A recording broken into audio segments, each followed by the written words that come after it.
ஹிந்தில வந்து ஒரு பழமொழி சொல்லுவாங்க சார், மேரி பிவி மேரி ஜூத்தி கன்னிகர் அப்படின்னு, காலுக்கு கீழே இருக்கணும் அப்படின்ட்டு. அங்க இருக்கிறவங்க எல்லாரும் மனசுலயும் அதுதான் சார் இருக்குது. கொண்டாடி சம்பாதிக்கணும் ஆனா வந்து காலு கீழே இருக்கணும் அப்படின்னு சார் நினைக்கிறாங்க. அழைச்சி வந்து உட்கார்ந்துட்டு இருப்போம் ஸ்கூல்ல இருந்து வந்து ஹாஃப் அன் ஹவர் அமைதியா உட்கார விட மாட்டார். நீ ஒருத்தி தான் வேலைக்கு போறிய அந்த உலகத்துல, உனக்கு ஒருத்தி தான் கஷ்டமா, உனக்கு அதை செய்ய தெரியாத இதை செய்ய தெரியாது. நம்மள பாக்குற கண்ணோட்டமே வேற மாதிரி ஆயிடும். எப்படி நம்மளுக்குள்ள ஒரு கேப்பே உருவாயிரும் சார். ரெண்டு பேத்துக்குள்ள ஒரு மியூச்சுவல் அண்டர்ஸ்டாண்டிங்கே இருக்காது. ஃபோன் பண்ணி வச்சா கூட எடுத்து சாப்பிட மாட்டேன்றாங்க. ரொம்ப கேட்டா அந்த காபி டம்ளர் வந்து என் மூஞ்சில வந்து விழும்.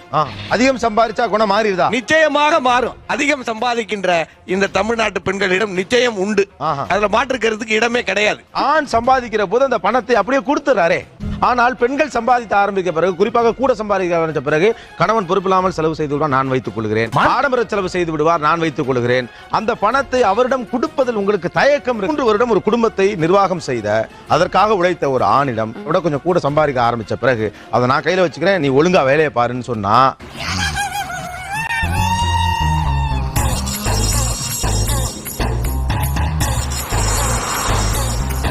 மனைவி அதிகம் சம்பாதிப்பதை யாரெல்லாம் ஒத்துக்கொள்ள முடியல? என்ன இருந்தாலும் நாங்க ஆம்பளை, எங்களை தாண்டி அவங்க சம்பாதிச்சு அவங்களோட அது ஒரு ரவுடி மாதிரி பிஹேவ் பண்றாங்க. ரவுடி மாதிரி பிஹேவ் பண்றாங்க. என் பொண்டாட்டி இருக்காளே, அவ ஒரு பேய் பிசாசு. அதே மாதிரி சம்பளம் வாங்கிட்டு முதல் செலவு பண்றது என்னோட காசு தான். கடைசியில ஒரு 10 நாளைக்கு அப்புறம் அவங்கள்ட்ட தான் எல்லாமே எதிர்பார்க்க வேண்டியது. ஒரு சில்லற காசு 500 ரூபாய் இருந்தா கூட செருப்பு பிஞ்சிரும். சில்லற காசு உனக்கு 500 ரூபாயா? ஆக்சுவலி லாஸ்ட் மந்த் ஜாயின் பண்ணப்போ ஃபர்ஸ்ட் மந்த் சேலரி வாங்கியிருக்கா. அதுக்கு முன்னாடி ஒரு மாசம் நீங்க எப்படி நீங்க எக்ஸ்பென்ஸ் பண்ணீங்களோ அதே எக்ஸ்பென்ஸை நீங்க இப்பயும் பண்ணுங்க. பட் ஆனா என்னோட சேலரி நான் கொடுக்க முடியாது. கொடுக்காத, அப்படியே கொண்டு போய் மேல மூட்டை கட்டி வச்சுக்க.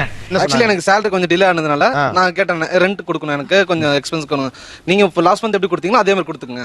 நான் எக்ஸ்ட்ரா அவர் செலவை நீங்க வேலை பார்த்து கொண்டு வாங்க. நான் ஜாபுக்கு போலனா அவர் எப்படி அதை மேனேஜ் பண்ணிருப்பாரு? அவரோட சேலரி மட்டும் வாங்கிட்டு இருந்தாரு, நான் ஜாபுக்கு போல, நான் ஹவுஸ் ஒய்ஃபா இருக்கேன்னா அவர் எப்படி மேனேஜ் பண்ணிருப்பாரோ?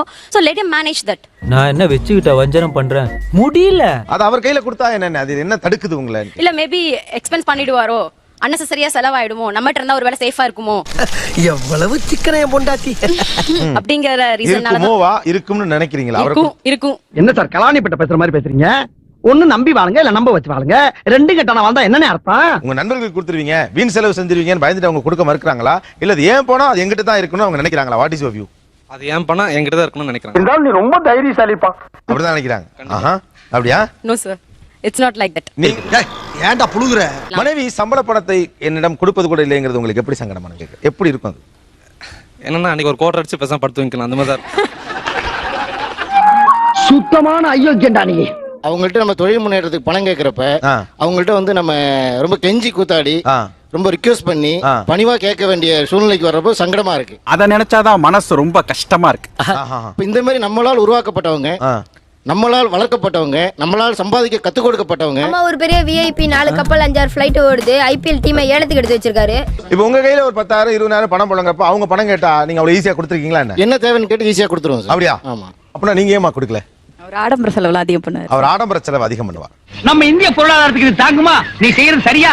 அதிகம் சம்பாதிச்சா குணம் மாறிடுதா? நிச்சயமாக மாறும். அதிகம் சம்பாதிக்கின்ற இந்த தமிழ்நாட்டு பெண்களிடம் நிச்சயம் உண்டு. அதுல மாற்றுக்கிறதுக்கு இடமே கிடையாது. ஆமாயா, ஏன் பேச மாட்டேன்? ஹிந்தில வந்து ஒரு பழமொழி சொல்லுவாங்க சார், மேரி பிவி மேரி ஜூத்தி கன்னிகர் அப்படின்ட்டு. என்னடா இது பழமொழி? இது பழமொழியே இல்லங்க. அதாவது காலுக்கு கீழே இருக்கணும் அப்படின்ட்டு. அங்க இருக்கிறவங்க எல்லாரும் மனசுலயும் அதுதான் சார் இருக்குது. கொண்டாடி சம்பாதிக்கணும் ஆனா வந்து காலுக்கு கீழே இருக்கணும் அப்படின்னு சார் நினைக்கிறாங்க. நான் எப்பங்க சொன்னேன்? அவங்களா டிசைட் பண்ணிட்டு போறாங்க, அதுக்கு நான் என்ன பண்ண முடியும்? ஒரே ஒரு நிமிஷம் சார். அடிக்கிறார்கள், கீழே கொடுங்க. இப்பதான் அவங்களுக்கு சேலரி கூடி இருக்கு. ஒரு 3 வீக்ஸ் முன்னாடி அடிய போட்டாங்க, அடிச்சாங்க. என்ன தைரியம் இருந்தா ஒரு ஆம்பளைய கை நீட்டி அடிப்பேன். ஐயோ, அடிக்கிறதுனா போட்டு அடிக்கிறது இல்ல, ஜாலிக்கு அடிக்கிறது. அண்ணா சும்மா ஜாலிக்கு பண்ணனே. இது ஜாலியா? இது ஜாலியா? ஜாலிக்கு கண்ணத்துல அடிக்க மாட்டாங்கல்ல. ஐயோ, சரி வாய் முடுங்கன்னு சொன்னா கேட்க மாட்டாங்க, சும்மா அடிக்கிறது. சும்மா அடிச்சீங்களா?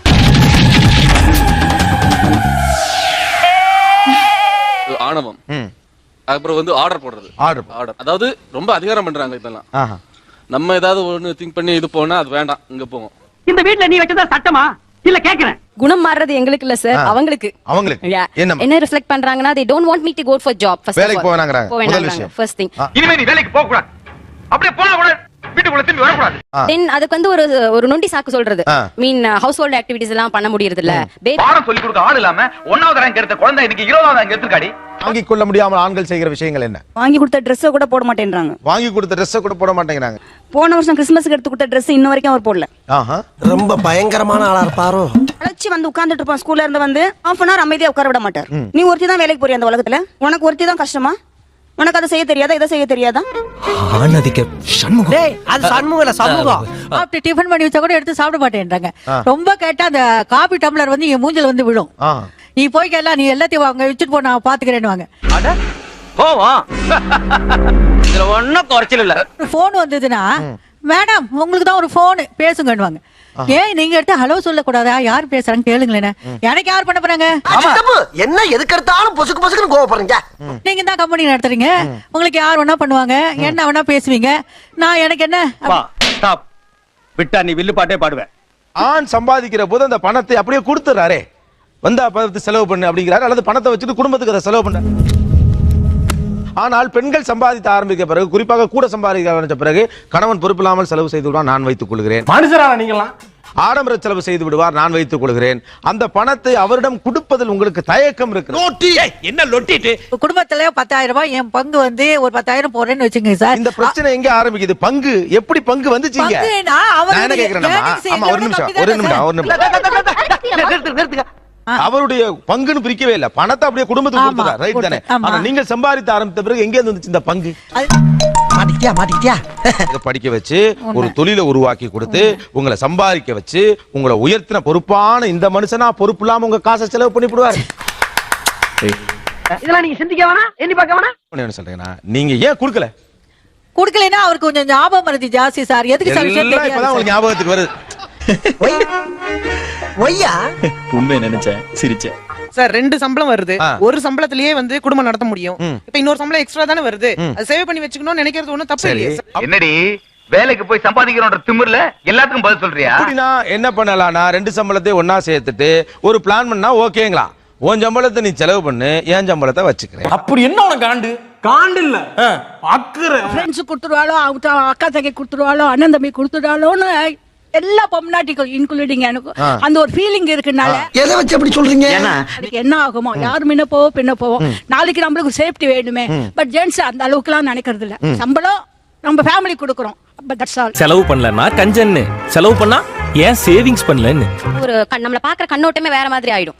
எப்படி நம்மளுக்குள்ள ஒரு கேப்பே உருவாயிரும் சார். 2 பேத்துக்குள்ள ஒரு மியூச்சுவல் அண்டர்ஸ்டாண்டிங்கே இருக்காது. அது என்னங்க கொஞ்சம் வேறமா சொல்லுங்க. நான் என்ன பார்த்ததுக்கும் இப்ப after I am getting more higher salary than himங்கறப்ப என்ன பாக்குற கண்ணோட்டமும் வேற மாதிரி இருக்கும். லாஸ்ட் 3 இயர்ஸ் நான் ஃபேமிலி ரன் பண்ணிட்டு இருக்கேன். ஓகேங்களா, இது வரைக்கும் நான் எந்த ஒரு டிஸ்டர்பன்ஸ் இல்லாம ஃபேமிலி கிளீனா தான் போயிட்டு இருக்கு. எங்களோட ட்ராக் கிளீனா தான் போயிட்டு இருக்கு. ஐயோ அத மறந்துட்டேன். அது இவங்களோட ஏர்ன் பண்ணதுக்கு அப்புறம் இவங்க salary என் கையில கொடுக்காம அவங்க வச்சு செலவு பண்ணிட்டு இருப்பாங்க. நம்பிக்கை இல்லாம தான் அவங்க வச்சிட்டு இருக்காங்க. இத்தனை 3 வருஷமா நாங்க வந்து ஃபேமிலி ரன் பண்ணிட்டு இருக்கோம். சோ இந்த salary கொடுத்தா நாங்க ஃபியூச்சரை நாங்க கவனிக்க மாட்டோமா? கேக்குறாங்க சொல்லுங்க. 3 வருடம் ஒரு குடும்பத்தை நிர்வாகம் செய்த, அதற்காக உழைத்த ஒரு ஆணிடம் விட கொஞ்சம் கூட சம்பாதிக்க ஆரம்பிச்ச பிறகு அதை நான் கையில வச்சுக்கிறேன், நீ ஒழுங்கா வேலையை பாருன்னு சொன்னா தோணாதா? ஸ்ட்ரெஸ் வராதா? நல்ல கபாலத்துல இறங்குற மாதிரி காதுக்குள்ள இறங்கி சொல்லு. நாங்க மட்டும் என்ன சார் தனியா வச்சு எங்க ஃபேமிலிக்கோ இல்ல எங்க சிஸ்டர்ஸ்க்கோ அனுப்ப போறோம் கூட நீங்க அதுக்கு தயாரா இருக்க மாதிரி எனக்கு தெரியலையே. இப்படியே போய்க்கிட்டா என்ன அர்த்தம்? இதுக்கு ஒரு முடிவே கிடையாதா? கேப் விழுதுங்கறீங்க, ஸ்ட்ரெஸ் லெவல் கூடுது அப்படிங்கறீங்க. பட் அந்த பணத்தை இதுதான் காரணம்னா பணத்தை கொடுக்க வேண்டியது அதான வாழ்க்கை. சரி விடு, இது எல்லாத்தையும் நான் பாத்துக்கிறேன். இந்த மாதிரி ஷோஸ்ல நான் கவனிக்கக்கூடிய விஷயம் என்ன அப்படின்னு கேட்டா, ஏன்னா அது சண்டை வர்ற மாதிரி பேசுறாங்களேன்னு நிறைய பேர் வெளில நினைப்பாங்க. பட் இங்க வந்து தான் மனசு விட்டு நிறைய பேர் பேசுறாங்க, எக்ஸ்பீரியன்ஸ் நாங்க பார்த்தது. இதற்கெல்லாம் என்ன காரணம்? நாம் சிந்திக்காதது ஒன்று மட்டுமே தான் காரணம் என்பதை இங்கே நான் தெல்ல தெளிவாக சொல்லிக் கொள்ள கடமைப்பட்டேன். உங்க 2 பேருக்கு ஜாயின்ட் அக்கவுண்ட் இருக்கா? இல்ல சார், இண்டிவிஜுவல் அக்கவுண்ட்ஸ். இப்போ ஒரு ஜாயின்ட் அக்கவுண்ட்க்கு ஏற்பாடு பண்ணலாமா? Maybe are you okay with that? Yeah fine sir. Yeah no issues. ஒரு பொண்ணு பணத்தை கையில வச்சுக்கணும்னு நினைக்குதுன்னா அதுக்கு பின்னால நிறைய ரீசன்ஸ் இருக்கும். அவர் என்னென்ன வீண் செலவுகள் செய்யறார்? தண்ணி அடிக்கிறாரா? இல்ல சார். கிடையாது. அதெல்லாம் இல்லைங்க. இல்ல நண்பர்களோட தேவையில்லாம செலவு பண்றாரா? இல்ல சார். அன்னெசரி நான் எக்ஸ்பென்ஸ் எதுவும் பண்றது. முதல்ல பேசல ஒரு குவார்டர் அடிச்சிட்டு படுத்துக்கிறேன்னா நீங்க சொன்னீங்க. இது இப்படி கேள்வி மேல கேள்வியா கேக்குறீங்க. இதுக்கு முன்னால என்ன வேலை பார்த்தா நீங்க? நாங்க ஃபர்ஸ்ட் நாங்க மேரேஜ் ஆனப்போ நாங்க சாப்பிட்ட அரிசி பாத்தீங்கன்னா ரேஷன் அரிசி தான் சார். இன்னைக்கு நாங்க சாப்பிட்ட அரிசி வந்து 36 rupees. ஓகேங்களா, அந்த அளவுக்கு நான் வந்து என்னோட ஃபியூச்சரை டெவலப் பண்ணி தான் கொண்டு வந்துட்டு இருக்கேன். பாத்தியம்மா ஓகேங்களா? அப்படி இந்த அளவுக்கு நான் டெவலப் பண்ணி கொண்டு வரணும். அன்னசரி எக்ஸ்பென்ஸ் நான் பண்ணுவேன்னா பண்ண மாட்டேனான்றது உங்களுக்கு தெரியும். நான் அப்பவே சொல்லல, தம்பி மொழிதான் அப்படியே தவிர மனசு அப்படி இருக்காதுன்னு. Okay, so you are clean, you are doing very good job. So ஒரு ஜாயின் அக்கவுண்ட் போலாமா? யா யா டெஃபினெட்லி. You okay? நமக்குள்ள பிரச்சனை வேண்டாம், சம பங்கு போட்டுக்கோ. அப்ப கொடுத்துறேன். சரி, இது நான் வந்து ஒரு பெண் தன்னுடைய சம்பள பணத்தை ஆணிடம் கொடுக்கணுங்கிற அட்வொகேசி கிடையாது. ஒரு பணம்ங்கிறது இவ்வளவு அழகான ஒரு அன்பை கொஞ்சம் தூரம் விலகி வைக்கிறது. அதுக்கு முன்னால பணம்லாம் ஒண்ணுமே கிடையாது. தெரிஞ்சுக்க புரிஞ்சுக்க, கரெக்டா இருந்தா புரட்டா வரட்டா. அது பணம் தான் பிரச்சனை இருக்குன்னா ஒரு ஜாயிண்ட் அக்கவுண்ட் போட்டுலாம். Are you okay with that? You are happy? Sure. சந்தோஷம் சார். Thank you. சந்தோஷமாக வீட்டுக்கு செல்லுங்கள். நன்றி, வணக்கம்.